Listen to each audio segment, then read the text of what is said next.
AM 560. The Answer. So what's fun today is that on the top of the 5 o'clock hour, it's just going to be me and you. We've got our friend joining us at 5:35. That's when EJ's coming on, right, honey bunny? EJ and Tony at 5:35. Right now, though, we're going to talk to Phil in Tinley Park. How are you, Phil? Hey, you hear me okay? Am I got you on speaker? Hey, you sound all right to me. Go ahead. Shoot until it gets annoying. Phil and Tinley is in Broadview right now. I'm like right by the ice defense. I'm going to yell some supportive things to them. Oh, all right, everybody crank up your radio so they can hear it. You want me to say? Thank you, Ice. Yeah, Thank you, Ice. Sean, give me some good things to yell here, man. Thank you for keeping the honest citizens of Chicago safe. Thank you for doing the job crooked Democrat rat politicians and guys in costumes wouldn't do. Thank you for... Phil and Sean say thank you, Ice. That's good Thank enough. you, Ice. Very good. Thank you, Ice. Thank you, Ice. I'm going to keep Phil abreast and everybody else. Come on. I've got good news for you, Phil. A friend of mine, I put two very smart guys, very, very hardworking guys together, and there's Russell, that they're going to have a barbecue. Like weed here, by the way. Thank you, Ice. Oh, we got to cut that into a promo. Thank you, Phil. Steve, Carey. Oh, Sean. Yeah, I just wanted to tell you that my lovely wife and I enjoyed a wonderful dinner at Brant's in Palatine. Oh, it's Jim Ariel. Heard about Brant's on your show, and I know we went in there knowing that it was pretty good. We had read some reviews. I talked to people that I work with and that I know. No one had a bad thing to say. It was beyond expectation. Really, that's. Jim Ariel is a capitalist who started that, bought it. He's a great trader and a smart son of a gun. And I said to him, and I meant it, now that John Anthony is doing his morning show, Jim Ariel, the owner of Brant's, will be the only one I let fill in for me if I ever take a day off. All right? Oh, wow. No kidding. Yeah. So I can't wait. And by the way, you've done something I haven't done. I've heard all the rumors, and I've talked to people directly, but I have not gone there. So the next time I'm in town, I'm going there. All right, Steve? Oh, dear. You know what? I will buy you a cigar. Oh, you had me at Bayou. Thank you very much, Dave. I appreciate it. Dan, Salem, Wisconsin. Hey, Sean, now we got the Pope telling the people to avoid federal law. Isn't that wonderful? Isn't he a wonderful Christian? Ah, come on. It's outsiders. The Pope of the Vatican Bank. What was the guy in Cicero? The banker from Cicero. And probably, arguably, one of the last heterosexual Vatican members we had. It was fantastic to watch him launder mafia money. What the hell was his name, Squirrel? I always forget his name. It was exactly what not the guy that got hung under the bridge. The other guy. This guy. You know which one I'm talking about. I don't care what the.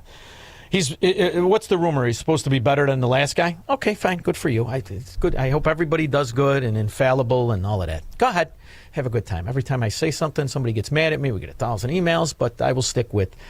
I've never met a Southsider who was infallible. That's just me. One of the other things I want to cover, I know we got calls coming into the line. One of the other things I want to cover is Letitia. I was going to save it for next segment because when we go, how much time do I got, Squirrel? All right, I'm gonna get into it now.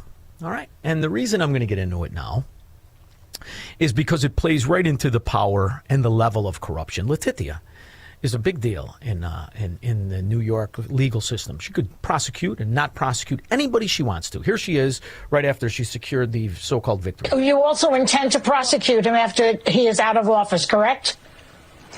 Joy, again, our investigation currently is civil in nature. It is not criminal. In the event that we uncover any activity or conduct... Yeah. In the event that we uncover any conduct... Zergitti! This is the most excited Joy Behar has been since the 70s. Oh, yes. But will you go ahead with the civil suit? Yes, our civil suit will continue, whether he's president or not. And so after January 20th at 12 o'clock, our investigation will continue, Joy. There's no way a potential pardon for Trump or his three eldest kids would shield them from anything you're investigating. Am I right? That's what you just said, I believe. Correct. He cannot pardon himself. What he could do is step down and allow the Vice President Pence, to pardon him. Or he could recognize that not only are you a moron and a liar, but you yourself are a fraud.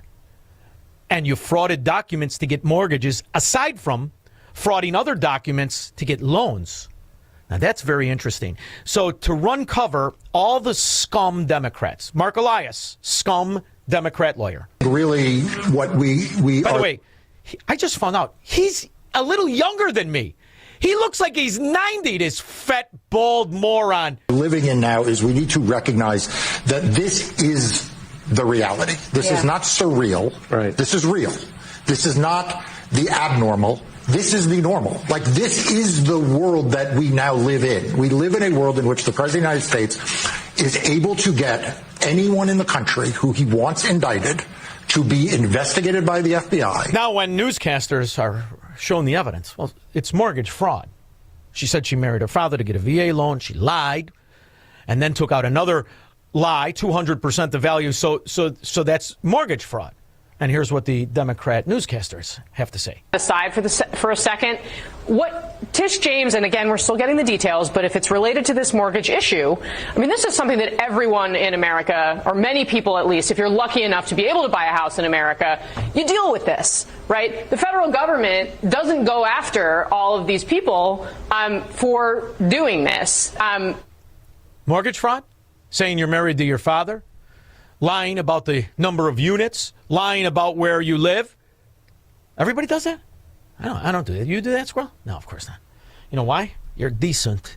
You have character and integrity. You're not a Democrat. So if she would have quantified that with every Democrat, well, that would be hard to argue with. Mitchell, Des Plaines. You know, I think, Sean, we're not being very fair here. You know, the Nobel Peace Prize was announced, and I really think it should go to two different people. It should go to Brandon Johnson and Fat Albert, our wonderful mayor, our governor, because they've showed without a shadow of a doubt what it is like to basically cheat out the citizens from having proper care, proper protection, an oath they took to the people. They demonstrated by leading by example that they couldn't care less about protecting the people and supporting the criminals at every cost, because only Brandon Johnson in this 30-point IQ could come to the conclusion that he's really stupid, okay? And Fat Albert has to have 15 different writers because everything he says is canned. Now, show a little respect. One guy's got a $6,000 suit on because it's expensive, and the other one has to pay a tailor to make him not look like a beanbag. We'll be back. This is the Shaun Thompson Show on AM 560. The Answer.